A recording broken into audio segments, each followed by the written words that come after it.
Everyone, welcome to another video.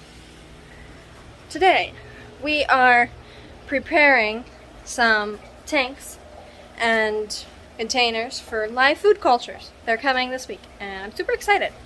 So it's gonna be really loud because like the washer's going and the well's going and there's the air pump in the fish room and there's a fan, so it's loud enough down here. Let's say that. So this week, just to lay it all out for you, this week we have coming some tuba fix worms, some Daphnia magna, some more black worms, and I already got my paramecium culture. That's already set up. I did an unboxing for that. So for my Daphnia culture, I'm going to try doing it in this 29-gallon tank. They're supposed to have, they want more surface area, rather height, but this is the biggest aquarium I have and they have to have a minimum of 30 gallons. So we're trying it in this tank. If it fails, then I will try again with a tote or something. I don't know. I'll figure out something. And the tuba fix worms, I'm going to try and do in this. This is a 5-gallon fluval spec, I think it's called. I think it's a spec. I have to take the substrate out of here, which will be interesting. But it's long, so if they get too overcrowded, they'll die.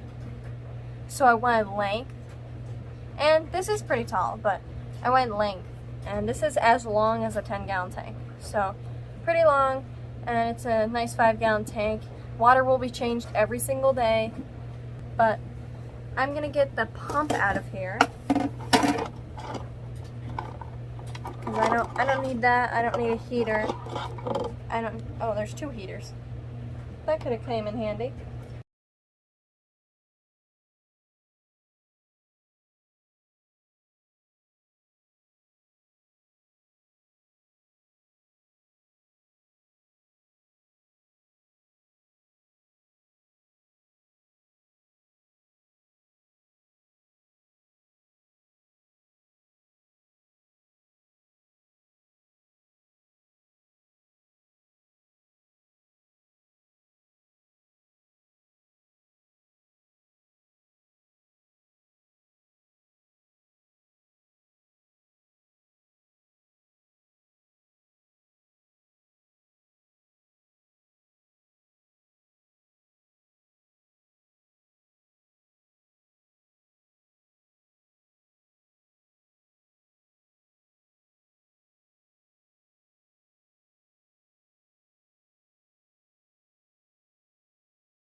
As a growing hobbyist, like when we get more fish tanks, we put fish in them, and I do unboxings. I try to do little walkthroughs of how I'm setting up this tank. Do you guys like that kind of videos?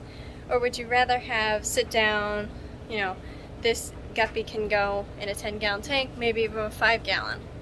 Like educating about fish or just showing fish, if that makes sense. A lot of people do sit-down videos of top 10s and stuff, but which one do you like more?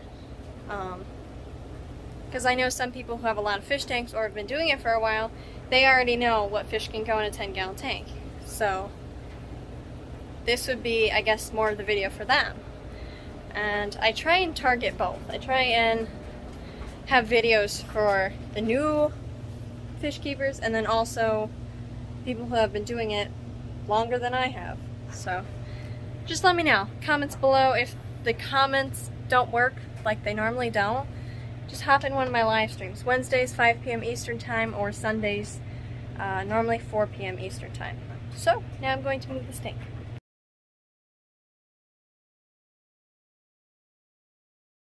So I can't flip the camera around, but I have this fluval, I think it's called spec. It's 5-gallon and it's pretty long. And I have my tanks here. That's going to be my Daphnia culture. And down there with the neon green rocks, that's my black worm culture. I'm setting up another one because we have a lot of fish. If you don't know how many fish tanks we have about 80, and we have a lot of fish because we breed quite a few. So I'm gonna get this tank kind of turned on its side here so I can get my other black worm culture in the middle. Hopefully that will work. If not, I'll find a different place for the tube effects worm culture because I'll be water changing it a lot, so I'll probably find a place in the fish room. If not, I'll do something else. So, 1 second. So, doesn't fit. Well, it does. It hangs over a lot though. Like half the tank is hanging off the side. Why do I want that? So, that's not a very good view, but it's hanging pretty far off the front and the back. So I think I'll just make that my little blackworm stand. Daphne there. That's my blackworm culture. I'll just put another one right to the side of that. And I'll find a different container for the tube effects worms. I have these small little totes that we got on sale. These little totes, and they do hold water. I had to temporarily store my betas in here. Not like for a day. It would be for like a couple of hours. So now I'm talking louder because I'm in the fish room and it's loud. I don't know if it picks it up on the microphone, but just in case it does, I'm still like yelling at the camera. So I have these containers. They hold water for the most part, so I'm not going to fill them up all the way, obviously. Probably fill them to like here. And I can make this a little tube effects worm culture. And I have 200 coming, so maybe I'll just do 2. I have like 5 of these buckets. And for those of you who did not know, they need a little bit of warmer temperatures. So that's why I'm doing it in the fish room, and that's why I'm not putting them under there. Because one, when it rains, it floods half the fish room, and I don't want this underwater. And two, they need a little bit warmer temperatures. So, this is our workstation. This is where we package fish and plants and live food cultures and whatnot to ship out, because we have a get-go store now. Down here, I have 3 10-gallon grindleworm cultures, and off to the side here, there's a little bit of room where I store my warm whiteworm cultures. So I think I might be able to fit 1 or 2 of them over there. But water changing daily might be the only issue. So let me figure something out. So I think I might be able to fit 1 or 2 of them over there. But water changing daily might be the only issue. So let me figure something out. Okay, so I have sort of a good idea. If I'm gonna do 2 of them, I can move this whiteworm culture. Look at those. I can move it, I can find a place for it. They're pretty easy because they can handle cool temperatures, not cold, cool temperatures. They can also live over 100. So I can find a place for those easy because they're maintained fairly easy. They're one of the easiest cultures I have besides grindleworms. So I could take this. Yeah. So it doesn't fit down there, but it does fit on the side of the 75. My mother asked me to move some vinegar eel cultures that used to sit next to there. That's because they were glass. They were these cultures. They were glass and they were fragile and she didn't want to hit them off. But I think these would be a little bit, I don't know. If she comes down later and yells at me for putting them over here, I'll find a better spot for them. Probably on the floor. I'll probably put something under them. Elevate them a little bit off the floor. But if she doesn't yell at me, then I have a nice spot for them. Because this is right next to the water change. That's where we get our water for water changing. So this will fit right next to there. So I think that's what I'll do. This is what I do fairly often. I'm not saying I make tanks for them fairly often. I just make new worm cultures fairly often. So I'm going to get my black worm tank up there. I'm not going to get an airline ran to it right now. I'm not going to fill it right now either. But I'm just going to get the gravel in there Probably get the airline run, I don't know. And then also I'm going to do a little bit to my Daphnia culture. But there's not much to do. I could film a little vlog of me caring for all my cultures when I have all of them up and running. I think that would be a fun video. Let me know what you think. Either in the comments or you can go into one of my live streams.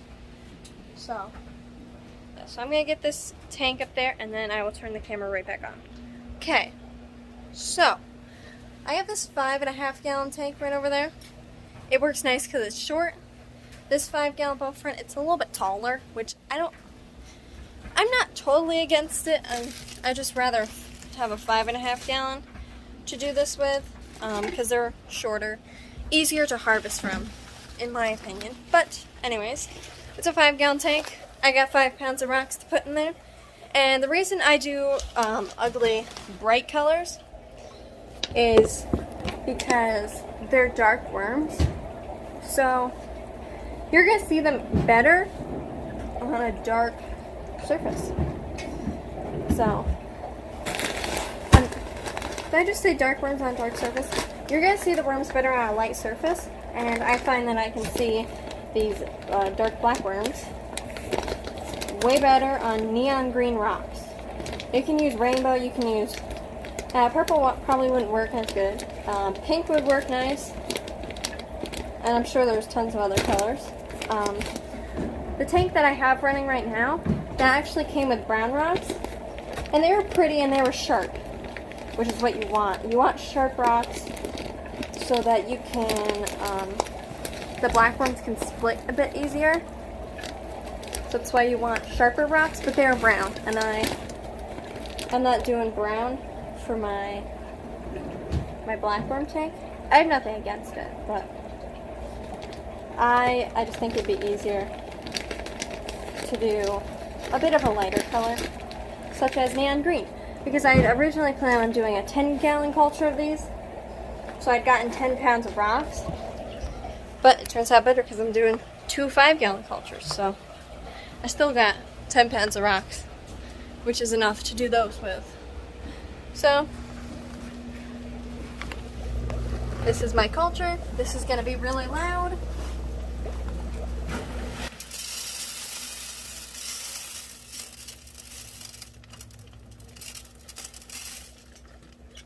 Not sure what the microphone picks up. That looks like a lot of substrate, but it's only in the front. Alright. So I got this one. I have to run an airline to it, which means I need a splitter. Don't know where to get that right now. I think there's splitters right behind me, but I'll have to split that later. So I got this tank, which will be my 5 gallon blackworm culture.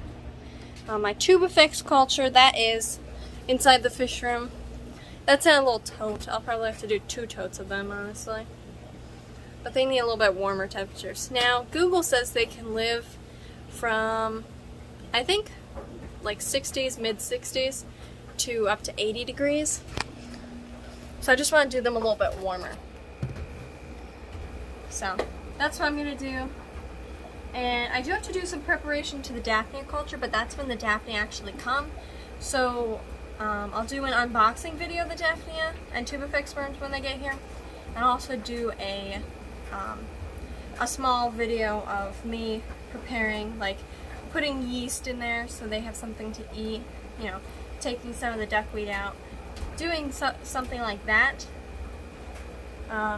as like a separate video. So I'm going to put this tank away real quick. Also, I plan on doing either another shell dweller tank or I'll just use these for a grout tank, but I got some more PVC for PVC caves, because that's a lot easier if you're taking the fry out, which I am. So I got some more PVC, so I'll be doing probably another shell dweller tank. If I don't do another shell dweller tank, it'll just be used towards a grout tank for them, because like I said, I'm removing fry. But I don't know when this video is going to come out, because I don't know when I'm going to get around to actually editing it. But this week I have platinum rice fish coming. My mother has some axolotls. Let me think. Black worms, obviously, tuba fixed worms, Daphnia. I don't know about other fish, but I have some other fish planned for the future, which I'm not going to spoil right now. I'll spoil another time. But this one was really short, so yeah, I'm going to show one thing before I end this video. So that by the time this video comes out, these guys have probably already hatched. But I have a little mystery snail egg incubator going on right now. That'll be fun. They're magenta mystery snail eggs. Mystery snail egg clutches. So I'll have a bunch of mystery snails, which will be fun. So yeah, thank you all so much for watching this video, and I'll be filming some more. And try and have videos coming out every week. I cannot dedicate to that. Cannot promise you that you're going to get videos every week, but if you're seeing this video and you're here right now, thank you for coming, first of all. And also, I hope you have a great day. Bye.